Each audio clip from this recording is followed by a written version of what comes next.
这8个的3颗恶魔果实，普通人吃下等于直接开了外挂，能力简直太离谱。第一颗格格果实，能力者格吉乌塔，四皇香克斯的女儿。乌塔本身并不是很强，但果实能力简直太无敌了。在剧场版 Red 剧情中，乌塔依靠格格果实的能力单刷2个四皇团，你没听错，就是2个黄团。草帽团和红发团再加一个外援卡尔，3队阵容联手对付乌塔一个人。只要听到乌塔唱的歌，不管是大将还是四皇，都会立即沉睡，并被带入到精神世界。在他创造的这个世界内，乌塔就相当于神一般的存在，无所不能。而身体留在现实世界里的人会被他随意操控，并且被控制的人仍旧保持原有的战斗力。就好比凯多，乌塔操控他的时候，霸占技巧和鱼果实的能力仍旧会正常释放。格格果实的终极奥义是召唤格之魔王，是一只能够毁灭世界的怪物，相当于古代3大兵器的存在。这也是为什么乌老七和大妈都想夺取乌塔。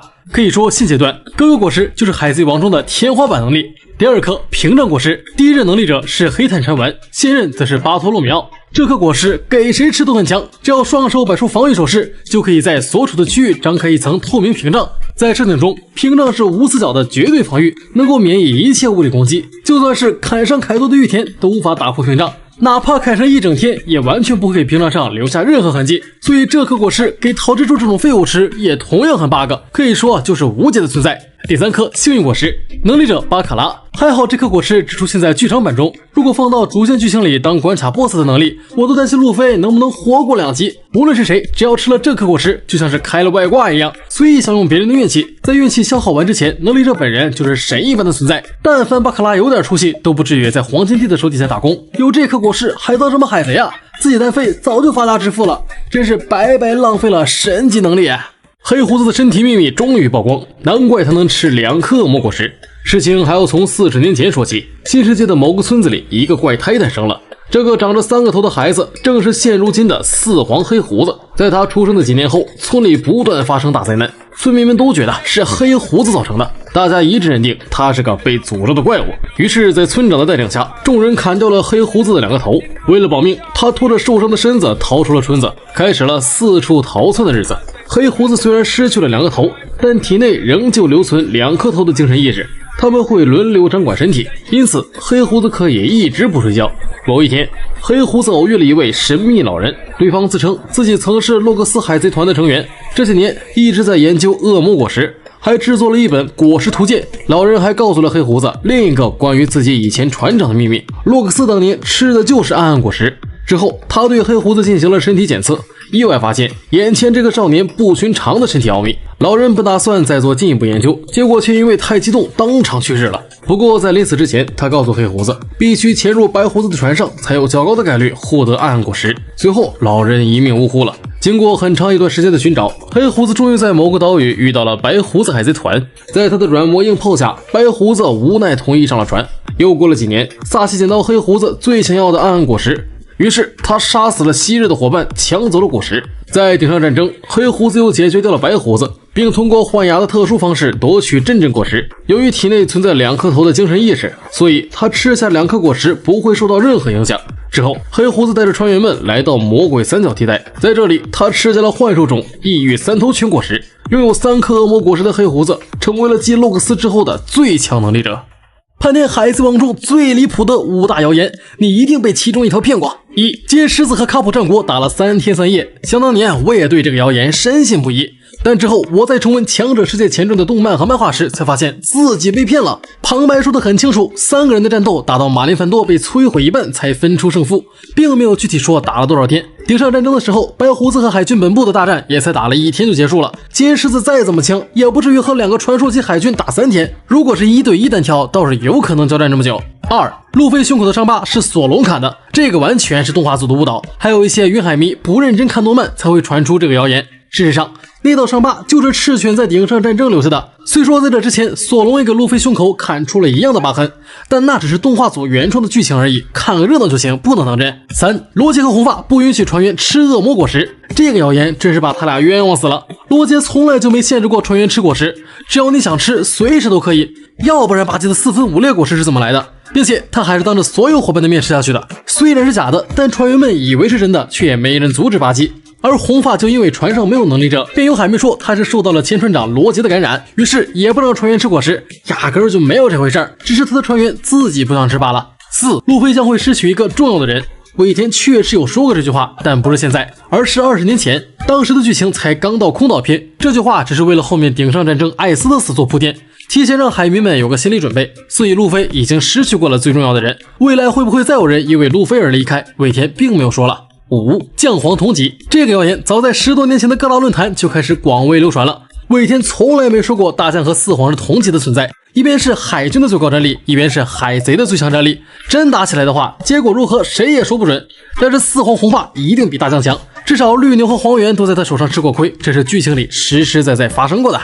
恶魔果实开发最差的5个人，神奇能力都能被用成垃圾，真是白白浪费了。第一位富可惜，之光果实能力者，只要被他的痴幻光线击中，无论是物体还是人，30秒内行动都会变得极为缓慢，但命中率太低，稍微有点本事的人都能躲开。这颗果实从设定上来看，应该可以克制黄猿的闪闪果实，但富可惜脑袋笨，不懂怎么开发。要是把这颗果实觉醒了，就可以直接全分为迟缓，以达到时间暂停的控制效果。第二位黑炭大蛇，八岐大蛇能力者。好好的幻兽种果实真是白瞎了，给谁吃都比给大蛇吃要强，除了形态上能吓唬人以及多了几条命以外，就再也没见他展示过其他有用的能力。这个果实被大蛇完全用成了垃圾。第3位巴卡拉，幸运果实能力者，光听名字就知道是一颗神级果实，只要触碰到对方，那么对方就会倒霉，相反自己会变得非常幸运。但很遗憾，能力者本人实在是太弱了，吃了最 bug 的果实却在给别人打工，稍微有点头脑的人早就用这颗果实发家致富了。第4位 Baby Five， 武器果实能力者，这颗果实相当于是一个行走的武器库，只要能力者开发的好，变成轰炸机和原子弹都没有问题。然而 Baby Five 却把这颗果实彻底玩废了，他的想象力太贫乏，变身最强的武器也就只有导弹，还不够给弗兰奇将军挠痒痒呢。第5位莫奈，雪雪果实能力者，尾田说过，这颗果实属于冰冻果实的下级，就像烧烧果实是岩浆果实的下级一样。不过莫奈却没能把雪雪果实开发的像艾斯那么优秀，好歹也是个自然系，却一点天灾级的表现都没有，最后被索隆一刀秒了。所以能力者不够强，吃再牛逼的果实也是浪费。日本网友票选路飞最有可能娶的6个女生，让我意外的是娜美和女帝的票数居然都不是第一。第6名白星，这是哪个傻波一投的票？居然会想到让路飞娶一条人鱼当老婆，两人根本不是一个物种。鱼人可以和人鱼结婚，但是和人类生活在一起的人鱼，目前在整部海贼王动漫和漫画里还没真正见到过。虽然卡普是很中意白星，有打算让他做未来孙媳妇，但我想路飞不太可能会娶白星，只会单纯的把对方当成朋友。第5名大和，虽然国内海迷并不太喜欢大和这个角色，但是在日本海迷的眼中，她是和之国最受欢迎的女生，长得漂亮又有实力。她要是跟着草帽团一起出海冒险，我想路飞还是会答应的。但你要让路飞娶她当妻子，恐怕是不可能。毕竟大和的钦定官配是艾斯，人家可是大哥的女人，所以路飞和她压根就不会在一起。第4名雷九，当年夺走路飞初吻的女人，同时也是路飞的救命恩人。不过整件事绝对不能让女帝知道，否则她会提着大方香蕉追杀文斯莫克全家，直至新世界的尽头。其实雷九能和路飞在一起也蛮好的，亲上加亲。不过以后山治就不能叫路飞船长了，要改口叫姐夫。第3名女帝，明明哪里都很好，可惜就是个恋爱脑。女帝向路飞求婚过3次，幻想与路飞走入婚姻殿堂2次。路飞的水杯是女帝送的，衣服是女帝睡衣改的。这么温柔的女生，给在座的海迷一人一个，他们都得偷着乐。但路飞却对女帝根本没什么兴趣，哪怕看到了对方的身体，也没抓住重点看。究竟是女帝不够有魅力，还是路飞的眼光太高？第2名娜美，看到风车就会笑的女孩，长大后遇到了来自风车村的男孩，娜美与路飞已经算是官配了，离官宣只差一个表白。两人在一起的时候真的很甜，无时无刻不在撒糖。路飞曾说过草帽是他的宝贝，当年乌索普抢着戴路飞帽子的时候差点被揍，然而路飞却能主动把草帽戴在娜美的头上，这不就暗示得很清楚？但日本网友投出最多的一票却是接下来这位。第1名乌塔，既是青梅又是天降，同时还是四皇红发的干女儿，这是多么恐怖的设定 ，buff 直接叠满。况且路飞和乌塔，无论是年龄还是身高，又或者是经历，都非常合适。就问娜美你慌不慌？对于女帝来讲简直就是一场灾难。我怀疑当年红发断臂的真正原因其实是为了救未来女婿。当年顶山战争，凯多其实是想去救白胡子，却被红发阻止了。看完合作过片，我才越发觉凯老师当年是真的被冤枉了。明明是去救人，却被误会成趁火打劫。我们先来看一下事情的经过。海军与白胡子开战的前一天，凯多率兵偷袭了白胡子的地盘，但中途遭到红发的阻拦，两人并没有发生冲突。之后凯多便撤军回了和之国。整件事我们还是从一个海军情报员的口中得知的，但是以凯多在归岛上的一系列行为来看，他绝对不是那种趁虚而入的小人。凯多单挑众多强者从未补刀，在 CP0 插手他与路飞的战斗时，让凯多赢得了短暂胜利。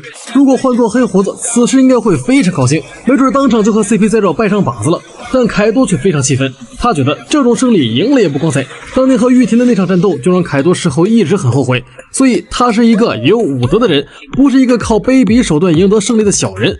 况且凯多也不是个傻子，知道权衡利弊，所谓敌人的敌人就是朋友。四皇一直以来都不合适没错，但他们共同的敌人是海军。当大妈来到和之国的时候，凯多还是先选择和大妈结盟，壮大各自的势力。而凯多第一次登场的时候，对于白胡子攻打海军一事他全知道，并说了这么一句话：白胡子那老头干得挺不错啊。可见凯多对白胡子在顶上战争的行为也是大力支持的，并且回忆篇还提到了凯多当年能上洛克斯的船是通过白胡子的介绍才有的机会，那就不难让人怀疑顶上战争凯多真不像是去抢地盘的，恐怕是趁此机会与白胡子结盟，一起对抗海军。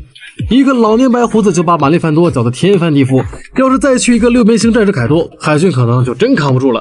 但是话又说回来，既然同为海贼阵容，红发又为什么要帮海军阻拦凯多救白胡子呢？其实红发不算是在帮海军，他只是一直在维护两股势力的平衡。白胡子可以输，牺牲一个四皇，新世界不会乱，但是海军不能败。如果他们被打得一蹶不振，那么新世界就会战乱不止，平民们每天都将生活在水深火热当中。所以红发绝对不会让这一幕上演，也就不得不出手阻止凯多去帮忙。可能也是因为这件事，让吴老星欠红发一个人情，所以才会卖个面子与他在圣地玛丽乔亚见面。明明都是大将，为什么明哥只敢对藤虎动手，却害怕青雉？难道明哥就喜欢欺负老实人吗？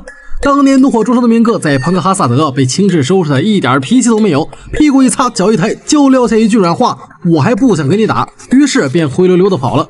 之后剧情来到德岛篇，就因为藤虎说了几句他不爱听的话，明哥直接暴怒，朝着对方的脑袋直接踢了上去，一点也不怂。不知道的人还以为他能打赢藤虎似的。事实上，无论是藤虎还是青雉，都能把明哥按在地上摩擦，他跟谁打都没有任何胜算。而明哥之所以敢对藤虎重拳出击，就是仗着自己七武海的身份，享有吴老星给予的特殊权利和待遇。从某种意义上来讲，明哥算是空降过来的高薪外聘员工，与海军基本属于同事关系，所以大将是不能轻易对他动手的，只是切磋两招，不伤及到彼此就没事。而明哥也不傻，他踢的那一脚并没有认真，只是在警告对方。至于藤虎也明白自己的立场，他若是真的把明哥打死了，虽然可以解救德雷斯罗萨的人们，但自己也会因此事被降职或辞退，那么废除七武海制度的决策就不会实现。拯救了一个国家，但根本问题还是没有得到解决，世界的其他角落被七武海制度压榨的人仍旧存在。藤虎要是真对明哥痛下杀手，才是最愚蠢的行为，这么做得不偿失，所以双方压根就不会真打起来。而明哥对青雉唯唯诺诺也很好理解了，就是因为青雉已经脱离了海军，现在的他完全是个自由身，不需要顾及自己和对方的身份，就算对明哥这个七武海下了死手，世界政府和海军也都管不着。明哥也非常清楚这一点，所以在被青雉冻住后，破开了冰，也没有想跟青雉交手的打算。他明白自己是根本打不过眼前这个怪物，对方可是袁大将，明哥这种聪明人是绝对不会打没有把握的仗，他可不像杰克这么勇。而青雉当时也对明哥手下留情了，仅仅只是把对方冻住作为一个警告。他要是真想干掉明哥，非常容易。从顶上战争赤犬对付艾斯和慎平就能看出来，大将收拾七武海也就几招的事情，所以明哥能破开冰洞，不是因为实力强，而是压根青雉没下死手。若是明哥再不识抬举，还想继续行动，那青雉就不会让他活着离开庞克哈萨德了。